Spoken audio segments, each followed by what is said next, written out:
Hello विद्यार्थी मित्रांनो, welcome to Global Online Marathi. मी राहुल सर आज तुमच्यासाठी घेऊन आलेलो आहे ऑर्गनायझेशनल बिहेवियरचा पार्ट 3. याच्या आधी आपण डिस्कस केलं आहे ऑर्गनायझेशनल बिहेवियरचा इंट्रोडक्शन आणि ऑर्गनायझेशनल बिहेवियरचा most important topic motivational theories. आज आपण डिस्कस करणार आहे ग्रुप बिहेवियर आणि लीडरशिपच्या थेओरीज MCQच्या फॉर्मनी.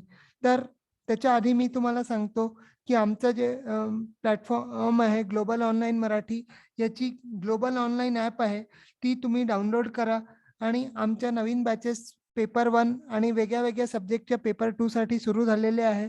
आमच्या बॅचला जॉईन करण्यासाठी तुम्ही दिलेल्या व्हॉट्सअप नंबरवर मेसेज किंवा कॉल करून त्याला ती बॅचला जॉईन करू शकतात, ज्याने की आपल्या प्रिपरेशनना एक नवीन चालना भेटेल. तर आजच्या लेक्चर कव्हरेजमध्ये आपण पाहणार आहे लीडरशिपच्या थेओरीज आणि ग्रुप बिहेवियर थ्रू MCQ. तर आपण सुरू करूया. अकॉर्डिंग टू फर्स्ट क्वेश्चन आहे आजचा. According to dash theory leaders are born not made. याच्यात आपल्याला पहिला विचारलं गेलं आहे की कोणती अशी थ्योरी आहे की ज्याच्यात हे म्हटलं जातं की लीडर हे माणूस पैदा होताच लीडर बनतो आणि ते काही आपल्या एफर्ट्सनी लीडर बनता येत नाही. अशा कोणत्या थ्योरीनी म्हटलं आहे? त्याच्यात आपल्याकडे ऑप्शन्स आहे. A transformational theory, B great man theory, C leader member exchange theory आणि डी कॉन्टिन्जन्सी थ्योरी. तर याचा आपला आन्सर आहे ग्रेटमॅन थ्योरी. ग्रेटमॅन थ्योरीनी याच्यात हे म्हटलं आहे की leaders are born not made. इथे सेकंड पॉइंटच आपल्याला दिसेल की याच्यात स्पष्ट म्हटलं की leaders are born not made. आणि इथे जर तुम्ही थर्ड पॉइंट पाहाल की great leaders have inherent characteristics, आणि असे लोकच लीडर बनतात ज्यांच्याकडे स्पेसिफिक कॅरेक्टरिस्टिक्स आहेत, ते लोकच लीडर बनू शकतात. फर्स्ट पॉइंट मध्येच दिलं आहे की the capacity for leadership is inherent. म्हणजे आधीपासूनच तुमच्या या पृथ्वीवर येण्यापासूनच्या आधीपासूनच देवानी तुम्हाला लिडरशिपची क्वालिटी जर दिली आहे, तरच तुम्ही चांगल्यापैकी लीडर बनू शकतात. ग्रेटमॅन थ्योरी या थ्योरीला बऱ्याच लोकांनी क्रिटिसाइज केलं. त्याच्या मागे कारण होते की यांनी एक तर असं म्हटलं की जे लीडर्स बॉर्न आहे, मेड नाही आहे. आणि दुसरी गोष्ट, यांनी असं म्हटलं होतं की फक्त मॅनच लीडर होऊ शकतात, वुमेन काही लीडर होऊ शकत नाही. म्हणजे वुमेनला अंडर एस्टिमेट केलं गेलं होतं. हेही सुद्धा एक कारण होतं या ग्रेटमॅन थ्योरीला क्रिटिसाइज करण्याच्या मागे. ग्रेटमॅन थ्योरी कोणी दिली हे सुद्धा इम्पॉर्टंट आहे. तर ग्रेटमॅन थ्योरी थॉमस केर्लाइटनी दिली होती. टी स्क्वेअर लक्षात ठेवायचा, TC लक्षात ठेवायचा, थॉमस केर्लाइट. आणि ग्रेटमॅन थ्योरी किंवा GTC किंवा GTA YCT आपण खेळतो, तर आपल्याला GTC असं लक्षात ठेवायचं. याचा ऑप्शन आहे correct answer option B, great man theory. चला नेक्स्ट क्वेश्चन पाहू. What type of scale is used in contingency leadership. Contingency leadership मध्ये कोणती स्केल वापरल्या जाते हा आपल्याला प्रश्न विचारला आहे. तर याच्यात आपल्याकडे ऑप्शन्स आहे. A ratio scale, B Thurstone scale, C ordinal scale आणि बी LPC आणि डी LPC स्केल. तर हे जे दोन आहे ए आणि सी, हे आपले रिसर्च जी आपण पेपर 1 मध्ये वाचतो किंवा कॉमर्स मध्ये वाचतो त्याच्याशी संबंधित आहे, म्हणून हे दोन्ही तर कुठल्याही हालतीत होणार नाही. तर आपला करेक्ट आन्सर आहे LPC स्केल. LPCचा हे शॉर्ट फॉर्म आहे आणि याचा फुल फॉर्म आहे लिस्ट प्रिफर्ड कोवर्कर.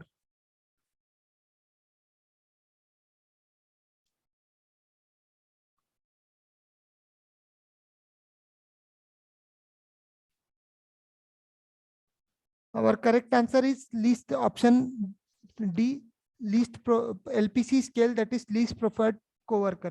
आता याच्यात जे आहे आपल्याकडे 3 या फ्रेड फिडलरनी दिला होता. आपण याला F² नावाने लक्षात ठेवू शकतो.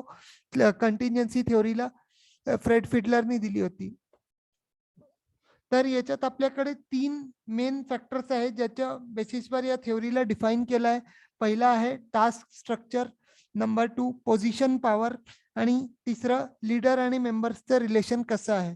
तर टास्क स्ट्रक्चर मध्ये आपल्याकडे येतं गोलची क्लॅरिटी, मग सिम्प्लिसिटी, पाचची सिम्प्लिसिटी, मग तिसरं येतं सोल्युशन मल्टिसिप्लिटी आणि दुसरं चौथं सोल्युशन व्हेरिफायबिलिटी. हे आपल्याकडे फॅक्टर्स आहे टास्क स्ट्रक्चरचे. टास्क स्ट्रक्चर जर आपल्याला लक्षात ठेवायचं आहे तर आपण एक निमॉनिक तयार करू याच्यासाठी. GPS square. जीपीएस स्क्वेअर म्हणजे goal clarity, path simplicity, solution singularity आणि सोल्युशन व्हेरिफायबिलिटी. एस स्क्वेअरने सोल्युशन वाले आपले 2 पार्ट झाले आणि टास्क स्ट्रक्चरचे जे वरचे 2 आहे जीपी आपण गोल आणि पाथ सिम्प्लिसिटी साठी लक्षात ठेवू. नंतर आपला सेकंड पॉइंट आहे पोझिशन पॉवर. पोझिशन पॉवर म्हणजे की जी आपल्याला पोझिशन आहे त्याच्यात आपल्याला काय काय पॉवर्स दिल्या जातात आहे हे सुद्धा वेगळ्या वेगळ्या सिच्युएशन प्रमाणे लिडरशिपला अफेक्ट करेल. तर याच्यात आपल्याकडे आहे formal title, conduct performance evaluation, leader expertise knowledge, affect promotion demotion, hire fire, direct action आणि अपॉइंटेड बाय अथॉरिटी. म्हणजे इथे आपल्याकडे पोझिशन म्हटलं गेलंय तर आपण कोणत्या पोझिशनला आहे याच्या बेसिसवर आपल्याला डिसिजन घ्यावे लागतील. पहिले तर तुमच्याकडे कोणकोणत्या अथॉरिटीज आहे, दुसरं मग तुम्ही डायरेक्ट ऍक्शन घेऊ शकता की नाही, तिसरं आपल्याला प्रमोशन किंवा डिमोशन होऊ शकतं जर आपण त्या पोझिशनवर व्यवस्थित काम नाही केलं तर आपलं प्रमोशन किंवा डिमोशन होऊ शकतं. मग चौथा आहे लीडर जो आहे त्या पोझिशनवरचा तो कितपत एक्सपर्ट आहे, लीडर एक्सपर्टाइज. पाचवा कंडक्ट परफॉर्मन्स इव्हॅल्युएशन. जर तुम्हाला जबाबदारी दिली आहे तर तुम्ही काम कसं करत आहे त्याचं इव्हॅल्युएशन करणं सुद्धा गरजेचं आहे. तर त्याच्यात आपल्याला परफॉर्मन्स इव्हॅल्युएशन कंडक्ट करावी लागेल. आणि शेवटचा जो पॉइंट आहे फॉर्मल टायटल. तुमच्या ज्या पोझिशन आहे त्याला एक फॉर्मल टायटल दिला जाईल. त्याच्यासाठी हे जे पोझिशन पॉवर आहे याचे हे कॅरेक्टरिस्टिक्स आहे. मग थर्ड पॉइंट आहे आपल्या लीडर मेंबरचे रिलेशन. आता लीडरसाठी सगळ्यात महत्वाचं आहे की लीडर आणि मेंबरच्या मध्ये रिलेशनशिप काय आहे. तर याच्यात आपल्याकडे पॉइंट्स आहे co-worker cooperation, reliability, trustworthiness. Reliability म्हणजे कन्सिस्टन्सी म्हणजे एकसारखेपणा कितपत आहे त्याला आपण रिलायबिलिटी म्हणतो. आणि ट्रस्टवर्दी म्हणजे विश्वसनीय. मग हार्मोनियस क्लायमेट. हार्मोनियस क्लायमेट म्हणजे की जे तुमच्या ऑर्गनायझेशन मध्ये जे वातावरण आहे ते सारखं आहे की नाही. असं तर नाही की इकडे कोणी पार्शलिटी वगैरे असं काही नको, म्हणून त्याला हार्मोनियस क्लायमेट म्हटलं आहे. मग फोर्थ ऑप्शन आहे लीडर वर्कर कोऑपरेशन किंवा कॉन्फ्लिक्ट. लीडर आणि वर्करच्या मध्ये कोऑपरेशन होणं गरजेचं आहे. जर कॉन्फ्लिक्ट झाला तर अनावश्यक वादावादी होऊ शकते. ते टाळायला लीडर आणि मेंबरच्या मध्ये चांगले रिलेशन्स राहणे गरजेचे आहे. मग फिफ्थ पॉइंट आहे इनिशिएटिव्ह बाय वर्कर्स. जर संबंध लीडर आणि मेंबर मध्ये चांगले असले तर जो मेंबर आहे जो वर्कर आहे तो स्वतःवरून आपल्याला आपले रिलेशन चांगले ठेवू शकतो. आणि हे लक्षात ठेवायचं की कॉन्टिन्जन्सी थ्योरी कोणी दिली होती, फ्रेड फिडलरनी दिली होती. आणि कॉन्टिन्जन्सीचा बेसिक सरळ संबंध आहे सिच्युएशनशी. म्हणजे सिच्युएशन प्रमाणे लीडर जो आहे तो आपल्या लिडरशिप स्टाईलला चेंज करू शकतो, असं या थ्योरीचा मेन क्रक्स आहे. नंतर आपण जी एलपीसी म्हणत होतो, जी ऑप्शन आपला करेक्ट आन्सर होतं, हे आपल्याला 4 फॅक्टर्स दिले आहे. इथे जो प्रोजेक्ट शब्द आहे, प्रोजेक्टचा अर्थ आहे टास्क. आणि ज्या पॉवर आणि लीडर टाईप. आता याच्यात हे जे आहे हे आपल्याच हे मी नुसतं तुम्हाला एक फिगर ऍड केली की ज्यांनी तुम्हाला हाय एलपीसी किंवा लो एलपीसी बद्दल सांगू शकेल, पण हे आपल्या परीक्षेशी संबंधित नाही आहे, हे सहज ऍड केलेले आहे. मेन आपल्याला लक्षात ठेवायचं की फ्रेड फिडलरनी कंटिन्जन्सी मॉडेल दिला होता. त्याच्या ह्याच्यात हे 3 LTP आपण लक्षात ठेवायचं, leader member relation, position power आणि टास्क स्ट्रक्चर. LTP अशा निमॉनिकनी आपण हे लक्षात ठेवू. आणि फ्रेड फिडलर F² फ्रेड फिडलरचा कंटिन्जन्सी थ्योरी. नेक्स्ट क्वेश्चन कडे चालू. Which of the following code represents country club in managerial grid. आपल्याकडे ऑप्शन्स आहे 55, 19, 99 किंवा 91. तर आपल्याकडे करेक्ट आन्सर आहे 19. हा आपला ब्लेक आणि रॉबर्ट ब्लेक आणि जाने माउंटेननी दिलेला मॅनेजरियल ग्रीड आहे. याच्यात वेगळ्या वेगळ्या लिडरशिप त्यांनी स्टाईल्स दिल्या आहे. तर या स्टाईल्सला वेगळ्या वेगळ्या कोड्स दिल्या गेल्यानंतर तर हे आहे जसं 55 आहे. 55चा अर्थ काय, मिडल ऑफ द रोड. कारण 55 जर तुम्ही फिगर मध्ये पाहाल तर हा पूर्णपणे सेंटरमध्ये दिलेला आहे. आणि इथे ज्या दोन्ही हे मॅट्रिक्स जो आहे, मॅट्रिक्स प्रमाणे पीपल आणि प्रोडक्शनचा जो कन्सर्न आहे तो एकसारखा राहील. 5 ही सेंट्रल व्हॅल्यू असते 1 ते 10च्या मध्ये, म्हणून याला 55 आपण सेंट्रल पॉइंट म्हणू. आणि इथे याला म्हणून नाव दिलं गेलं आहे मिडल ऑफ द रोड. नंतर आपल्याकडे आहे 19 ज्याला आपण म्हणतो कंट्री क्लब. कंट्री क्लब मध्ये काय होतं की जो लीडर आहे त्याच्याकडे पीपल बद्दल कन्सर्न खूप जास्ती असतो आणि त्याचं काही स्वतःचं काम, स्वतःचं जे हे आहे अथॉरिटी आहे तो ती तेवढी वापरत नाही. मग टीम मॅनेजमेंटचा कोड जो आहे तो 99 आहे रादर दॅन 19, कारण हे थोडंसं फिगर मध्ये चुकीचं लिहिलंय. आणि 99 जो कोड आहे याच्यासाठी काय आहे की पीपल बद्दलही आपल्याला तेवढी काळजी आहे आणि आपल्या प्रोडक्शन मध्येही तेवढी काळजी आहे आपल्याला. तर याच्यात हा जो कोड आहे पर्टिक्युलरली याच्यात काय राहील की एक इंटिग्रेशन राहील, आपल्या लीडर आणि मेंबर्सच्या मध्ये इंटिग्रेशन राहील. म्हणजे सगळे मिळून काम करताय. कारण मेंबर्सच्याही लक्षात येईल की बाबा रे हा लीडर जो आहे हा आपली केअर चांगल्यापैकी घेत आहे, प्लस आपल्याकडनं प्रोडक्शन मध्ये करवताना जास्ती काही एक्सप्लॉइट करत नाहीये आपल्याला. मग फोर्थ पॉइंट आहे इम्प्रोवाइज मॅनेजमेंट. इम्प्रोवाइज मॅनेजमेंट हे जस्ट एक स्टार्टिंग आहे. त्याच्यासाठी हा लीडरसाठी एक इम्प्रुव्हमेंटचा पॉइंट आहे, म्हणून इथे इम्प्रोवाइज लिहिलेलं आहे. ज्याच्यात लीडर्स पीपल करताही कन्सर्न कमी आहे आणि प्रोडक्शन मध्येही कन्सर्न कमी आहे. म्हणजे एकचा इथे कोड दिला गेलाय.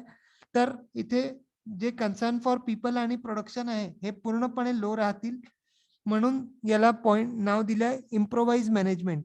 आणि 91 हा जो शेवटचा आपला पॉइंट आहे, 91 याच्यात जो प्रोडक्शन आहे त्याला लीडर जास्ती महत्व देईल रादर दॅन रिलेशनशिप कसेही असो, चांगले असो वाईट असो, लीडरला फक्त आपल्या काम करण्याशी मतलब आहे.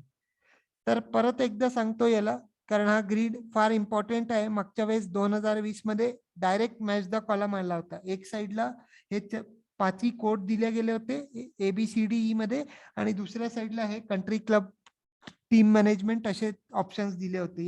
यांना मॅच करायचं होतं. तर आपण सगळ्यात सोपावाल्यापासून सुरुवात करू.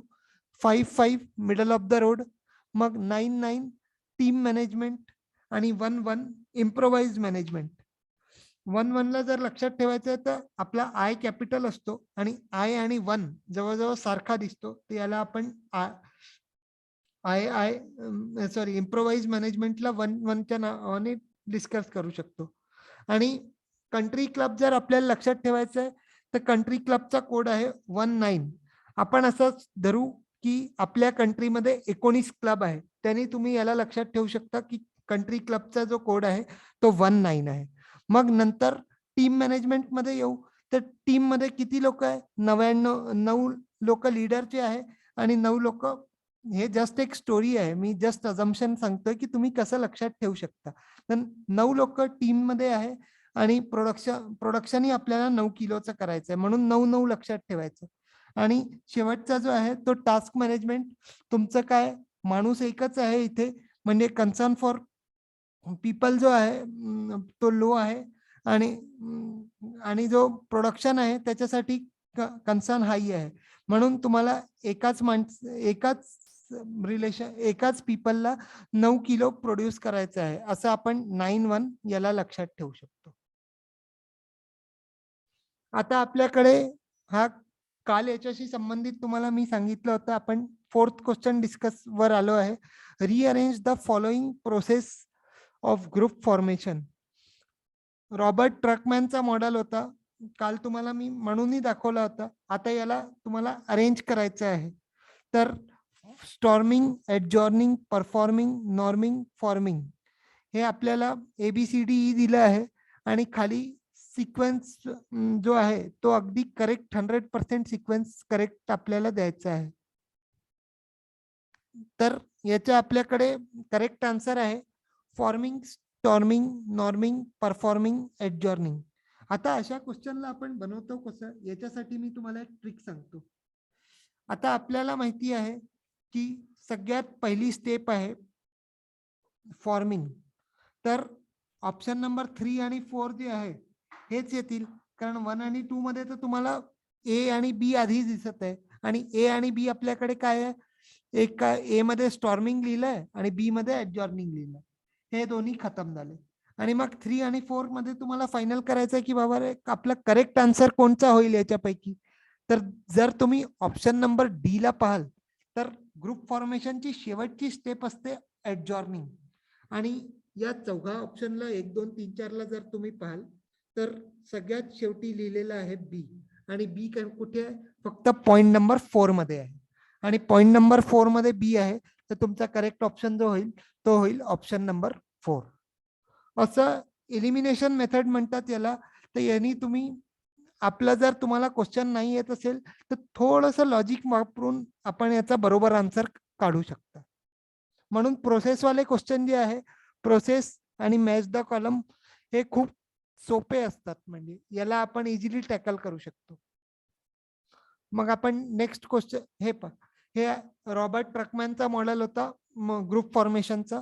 याच्यात आपण स्टेजेस एकदा डिस्कस करून घेऊ.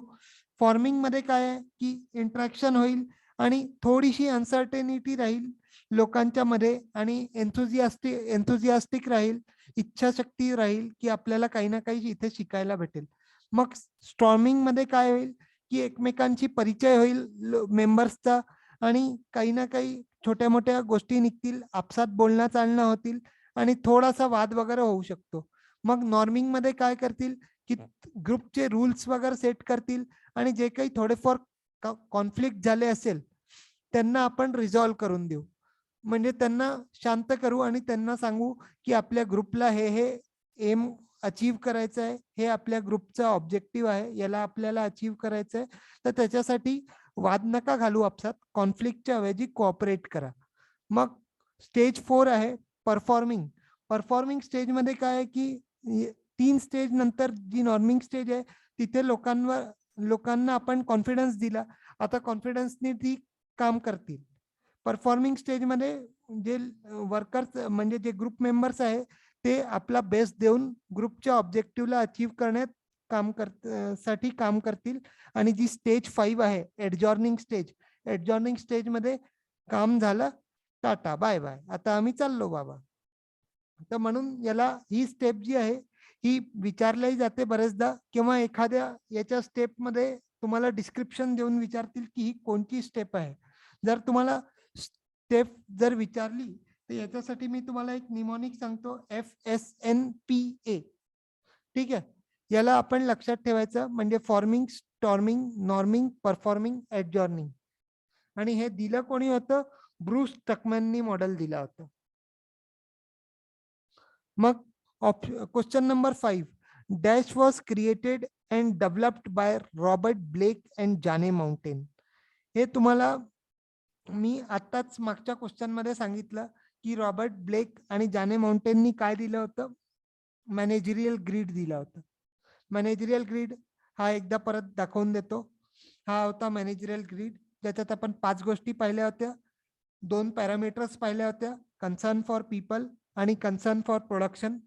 आणि याच्यात आपण 5 गोष्टी पाहिल्या होत्या, middle of the road, improvised management, country club, team management आणि production management, sorry task management. Task management आणि प्रोडक्शन मॅनेजमेंट हे एकच धरण्यात येईल याच्यात, कारण अल्टिमेटली काम काय इथे खाली जर तुम्ही पॅरामीटर वाचाल तर कन्सर्न फॉर प्रोडक्शनच आहे आणि प्रोडक्शन काय आहे, टास्क आहे.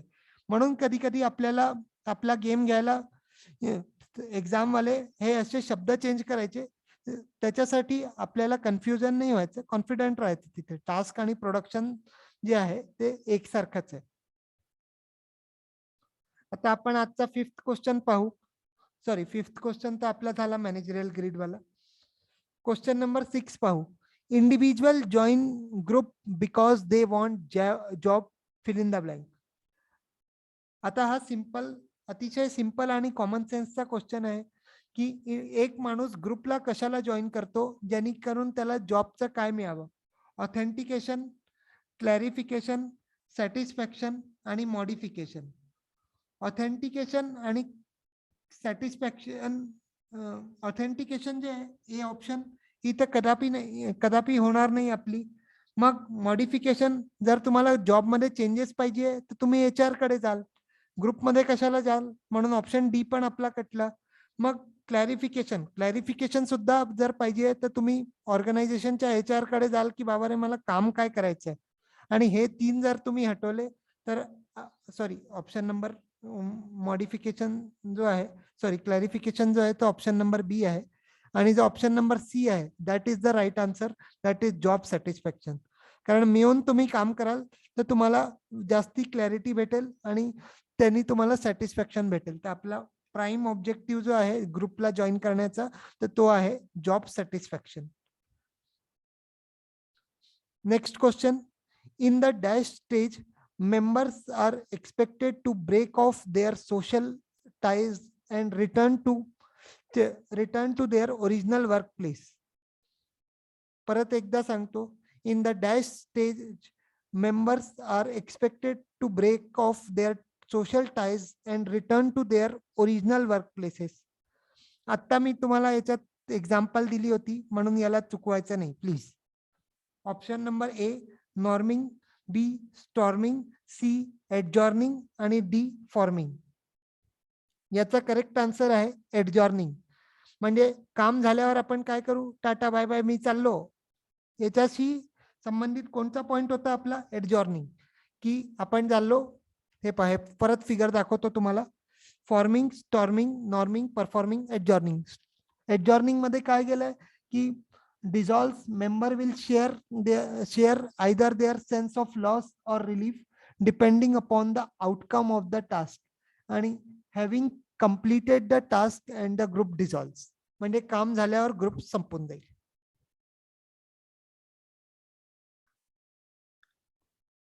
Question number 8.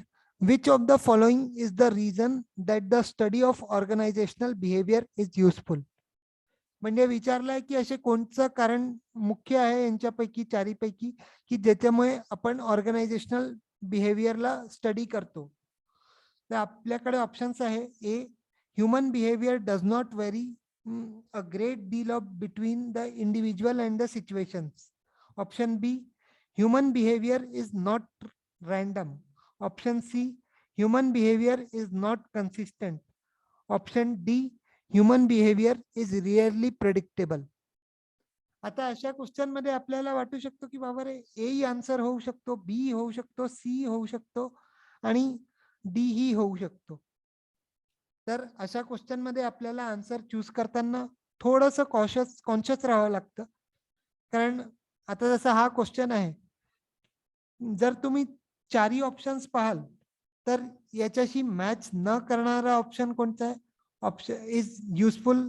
म्हणजे बिहेवियर जर तुमचं कन्सिस्टंट आहे, नॉट कन्सिस्टंट आहे, तर तुम्ही ऑर्गनायझेशनल बिहेवियरला स्टडी कराल. मग ह्युमन बिहेवियर रेअरली प्रिडिक्टेबल.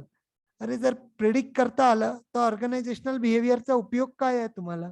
तुम्ही तर सहज सांगू शकता ना की 10 मिनिटांनी त्याचा बिहेवियर कसा राहील.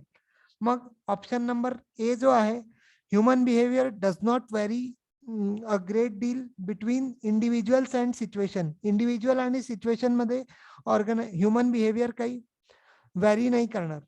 हे जी ऑप्शन आहे ही पूर्णपणे निगेटिव्ह आहे, म्हणून ए ऑप्शन तुमची चुकीची होऊन जाईल. आणि मग उरलं शेवटी काय, human behaviour is not random. म्हणजे कोणीही काही असंच काही बिहेव नाही करत. प्रत्येक बिहेवियर मागे योग्य कारण असतो आणि तो कारण आपल्याला कशाने माहित पडेल, ऑर्गनायझेशनल बिहेवियरच्या स्टडीनी माहित पडेल. म्हणून option B is the correct answer. Human behaviour is not random. Question number 9. Which of the following is categorized under Likert management style? Rensis Likert यांनी लिडरशिपच्या बाबतीत खूप काम केलं आहे. तर आपल्याला विचारलं आहे की या 4 स्टाईल्स पैकी कोणती त्यांची स्टाईल नाही आहे. नॉट विचारलंय, लक्ष देऊन उत्तर द्याल. Option number A exploitative authoritative, B benevolent authoritative, C consultative किंवा D none of the above. तर आपला करेक्ट आन्सर आहे नन ऑफ द अबव. कारण या तिन्ही ज्या स्टाईल्स आहे, एक्सप्लॉइटेटिव्ह अथॉरिटेटिव्ह, बेनोव्हलंट अथॉरिटेटिव्ह, कन्सल्टेटिव्ह, या तिन्ही रेन्सिस लिकर्टच्या स्टाईल्स आहे. आता आपण एकदा याचं एक्सप्लेनेशन पाहू. हे जे रेन्सिस लिकर्ट आहे यांनी 2 स्टडीज केल्या, एक युनिव्हर्सिटी ऑफ मिशिगन आणि युनिव्हर्सिटी ऑफ लोआ. आणि हे जे आहे यांनी या दोन्ही स्टडीजचा याच्याशी काही संबंध नाही, हे त्यांनी वेगळ्या स्टाईल्स दिल्या स्वतःवरून. तर एक्सप्लॉइटेटिव्ह अथॉरिटेटिव्ह म्हणजे काय, की इथे तुम्हाला डिसिजन मेकिंग जे आहे तो लीडरच डिसाइड करेल काय करायचं, कसं करायचं. आणि तुम्हाला धमक्या देऊन किंवा तुम्हाला घाबरवून लीडर आपलं काम काढवून घेईल. आणि इथे जो कम्युनिकेशन राहील तो फक्त वन वे राहील. तुम्हाला काही आपल्याकडनं म्हणता नाही येणार. लीडर जे म्हणेल ते ऐकायचं आणि त्याच्या इच्छेप्रमाणे काम करायचं. मग सेकंड पॉइंट आहे बेनोव्हलंट अथॉरिटेटिव्ह. बेनोव्हलंट अथॉरिटेटिव्ह मध्ये काय आहे की इथेही वन वे कम्युनिकेशन राहील. मग इथे जे आहे थोडीशी लीडरला आपल्यावर दया येईल. तो काय करेल की जर त्याला काम काढायचं आहे तर तो तुम्हाला रिवॉर्ड देईल. म्हणून रिवॉर्ड इथे एक पॉइंट आहे चांगला. आणि ऑप्शन इथे पण लीडर जो आहे तो आपली डिसिजन घेणं, निर्णय घेण्याची जी पॉवर आहे ती डिसिजन घेणं तो लीडर स्वतःच करेल. मग option number point number C आहे कन्सल्टेटिव्ह लिडरशिप. जसं आपला वर्ड आहे, वर्डनीच आपल्याला कळून राहिलं कन्सल्टेटिव्ह म्हटलंय, म्हणजे आपल्याला कन्सल्ट करण्यात येईल. There is a 2 way communication, म्हणजे दोन्हीकडे कम्युनिकेशन होईल. लीडर आपल्याशी बोलेल, आपण लीडरशी बोलू. आणि हे कम्युनिकेशन कसं राहील की अपवर्ड कम्युनिकेशन राहील. म्हणजे मिडल लेवलवाला टॉप मॅनेजमेंट वाल्याशी बोलेल. आणि हे कम्युनिकेशन जे आहे हे पूर्णपणे लिमिटेड राहील. इथे फर्स्ट पॉइंट दिलं आहे ना की the communication is 2 way but it is limited. जास्ती नाही बोलता येणार तुम्हाला, फक्त थोडासाच तुम्हाला लीडर अलाउ करेल बोलायला. आणि it is based on appropriate rewards. इथेही रिवॉर्ड्स दिले जातील. आणि हे काय आहे की the decision making is limited and decentralised. इथे डिसिजन मेकिंग जे आहे की तुम्ही डिसिजन घेऊ शकता, पण एक लिमिट पर्यंतच तुम्हाला डिसिजन घेता येईल. म्हणजे लीडरला थोडीशी दया येईल की बाबा रे तुम्ही आपल्या हिशोबाने करू शकता आता, पण या लिमिट आहे, या लिमिटच्या पलीकडे जायचं नाही. आणि चौथं जे आहे ते पार्टिसिपेटिव्ह आहे. आता इथे लीडर म्हणेल की आता मी काही नाही करत, सगळं काही डिसिजन जे आहे ते तुम्हालाच घ्यायचं आहे. इथे काही लिमिट वगैरे नाही राहणार. आणि इथे सुद्धा 2 वे कम्युनिकेशन राहील. आणि इथे जे आहे ते ग्रुप पार्टिसिपेशनवर सगळ्या लोकांचे मत घेऊन मग डिसिजन घेतल्या जाईल. Therefore it is decentralised. आणि जे कम्युनिकेशन राहील ते इथे 2 वे राहील. एकदा परत सांगतो, रेन्सिस लिकर्ट ची जी लिडरशिप होती ते 4 पद्धतीने दिल्या गेली. एक्सप्लॉइटेटिव्ह अथॉरिटेटिव्ह, बेनोव्हलंट अथॉरिटेटिव्ह, कन्सल्टेटिव्ह आणि पार्टिसिपेटिव्ह. एक्सप्लॉइटेटिव्ह आणि बेनोव्हलंट मध्ये वन वे कम्युनिकेशन होईल. आणि कन्सल्टेटिव्ह आणि पार्टिसिपेटिव्ह मध्ये 2 वे कम्युनिकेशन होईल. आणि सगळ्यात जास्ती कंट्रोल राहील एक्सप्लॉइटेटिव्ह अथॉरिटेटिव्ह मध्ये. आणि सगळ्यात कमी कंट्रोल राहील लीडरचा पार्टिसिपेटिव्ह लिडरशिप मध्ये. नेक्स्ट क्वेश्चन स्टेटमेंट वाला आहे, path goal theory is a behavioural theory of leadership. आणि स्टेटमेंट 2 आहे, the concept of transactional leadership is given by max weber. तर आपल्याकडे ऑप्शन आहे दोन्ही एक आणि दोन बरोबर आहे, दोन्ही एक आणि दोन चुकीचे आहे, स्टेटमेंट 1 बरोबर आहे, 2 चुकीचं आहे आणि स्टेटमेंट 2 बरोबर आहे, 1 चुकीचं आहे. तर याचा आपला करेक्ट आन्सर आहे option number D. Statement 2 is correct but statement 1 is incorrect. Path goal theory जी आहे ती कंटिंजन्सी थ्योरी आहे, म्हणजे सिच्युएशनवर बेस्ड असते, परिस्थितीवर बेस्ड असते, ती बिहेवियरल थ्योरी नाहीये. आणि जी ट्रान्झॅक्शनल लिडरशिप आहे ती मॅक्स वेबरने दिली होती. हे स्टेटमेंट पूर्णपणे बरोबर आहे. आता आपण एकदा पाथगोल थ्योरीला पाहून घेऊ. पाथगोल थ्योरीनी कोणी दिलं? इव्हान्स आणि हाऊसनी पाथगोल थ्योरी दिली 1971 मध्ये. तर पाथगोल थ्योरीला काय केलं की इव्हान्स आणि हाऊस जी आहे ती आपल्या घरी बसून थ्योरी दिली. म्हणजे हाऊस, इव्हान्स अँड हाऊस, इव्हान्सचं घर होतं, याची आपण इव्हान्स आणि हाऊस हे नाव लक्षात ठेवू शकतो. आणि गोल पर्यंत जायला त्यांनी काय केलं? पाथ दिला. म्हणजे पाथ गोल थ्योरी कोणी दिली? इव्हान्स आणि हाऊसनी दिली. आता याच्यात काय म्हटलं आहे की जे आहे ह्युमन हेल्थ, एन्व्हायरमेंट आणि रिलेशनशिप वेगळ्या वेगळ्या सिच्युएशन प्रमाणे वेगळे वेगळे होतात. आणि याच्यात काय केलंय की त्यांनी 4 लिडरशिप स्टाईल्स दिले आहे: डायरेक्टिव्ह, सपोर्टिव्ह, पार्टिसिपेटिव्ह आणि अचिव्हमेंट ओरिएंटेड. हे 4 स्टाईल्स इव्हान्स आणि हाऊस पाथगोल थ्योरीमध्ये दिल्या गेल्या आहे. आणि याच्यात एक अजून एक पॉइंट आहे की लिडरशिप रोल्स जे आहे वेगळ्या वेगळ्या आहे, ज्या 4 रोल्स दिले आहे, सपोर्टिव्ह, पार्टिसिपेटिव्ह, अचिव्हमेंट ओरिएंटेड आणि डायरेक्टिव्ह, हे काय करतील की टीम्सला, जे फ्रंटलाईन टीम्स आहे त्यांना खूप हेल्प करतील, ज्यांनी की लीडरशिप, आपला लीडर जो आहे तो योग्य लीडरशिप स्टाईल घेऊन आपल्या टीमला कंट्रोल करू शकेल. आता आपण याच्यात अजून एक पाहू, जे ट्रान्झॅक्शनल आणि ट्रान्सफॉर्मेशनल. याच्यात बरेच लोकांना कन्फ्युजन होतं, पण आज तुमचं कन्फ्युजन मिटून जाईल. लीडरशिप जी आहे, ट्रान्झॅक्शनल लीडरशिप, हे रिस्पॉन्सिव्ह असतं, म्हणजे याच्यात तुम्हाला रिस्पॉन्सिबिलिटी दिल्या जाते. आणि ट्रान्सफॉर्मेशनल लीडरशिप जे आहे हे प्रोएक्टिव्ह असतं, म्हणजे स्वतःवरूनच ऍक्टिव्हिटीज केल्या जाते कोणाच्या, जे फॉलो करून राहिले, जे सबऑर्डिनेट आहे त्यांच्या डेव्हलपमेंटसाठी. मग सेकंड पॉइंट आहे work within the organizational structure and never deviates. इथे तुम्ही एकदा जे ठरवलं तसं तुम्हाला ऑर्गनायझेशनल स्ट्रक्चरच्या हिशोबाने काम करावं लागेल आणि तिथून तुम्ही त्याच्यात काही बदल नाही करू शकत. आणि याच्यात दुसरीकडे जे आपण ट्रान्सफॉर्मेशनल पाहू, त्याच्यात काय आहे की consistently seeking to improve. Transform करणे म्हणजे काय? चेंज करणे. तर इथे लीडर काय करेल की तुमच्या बिहेवियरला चांगल्या करण्यासाठी वेगळ्या वेगळ्या आयडियाज आणेल, आपल्या ऑर्गनायझेशनल स्ट्रक्चरला चेंज करेल आणि एफर्ट्स करेल की तुमचं लाईफ टाईम जे बिहेवियर आहे त्याच्यात चांगले चांगले बदल व्हावे.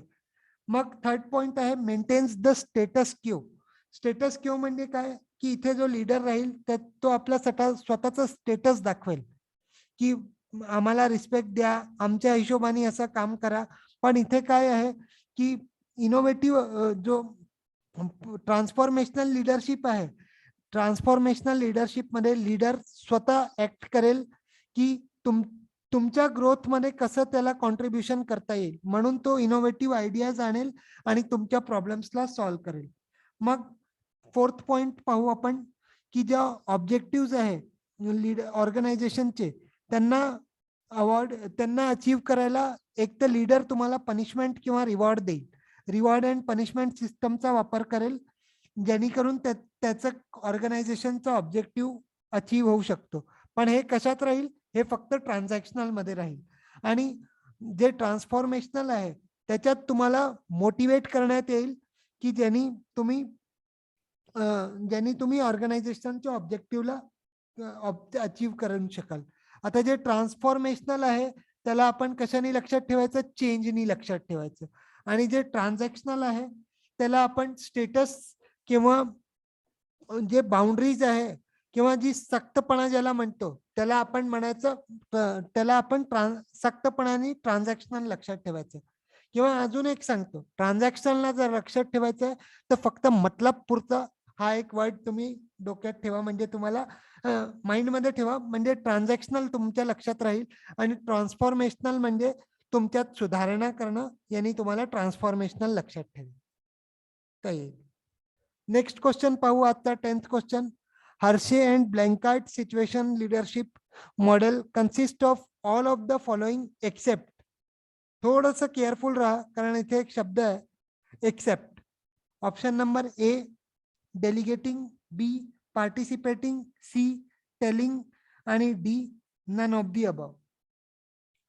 तर याच्यात आपला करेक्ट आन्सर आहे नन ऑफ दी अबव, कारण याच्यात सुद्धा हे पण सिच्युएशन बेस्ड मॉडेल आहे. हर्षे आणि ब्लँकार्ड मॉडेल सिच्युएशन बेस्ड आहे. याच्यात आपल्याकडे 4 स्टाईल राहतील: डेलिगेटिंग, पार्टिसिपेटिंग, सेलिंग आणि टेलिंग. सेलिंग इथे नाहीये, म्हणून याचा आन्सर आहे नन ऑफ द अबव. मग हा आपला नेक्स्ट आजचा शेवटचा क्वेश्चन आहे. Which of the following leadership is considered worst as per Kurt Lewin's studies.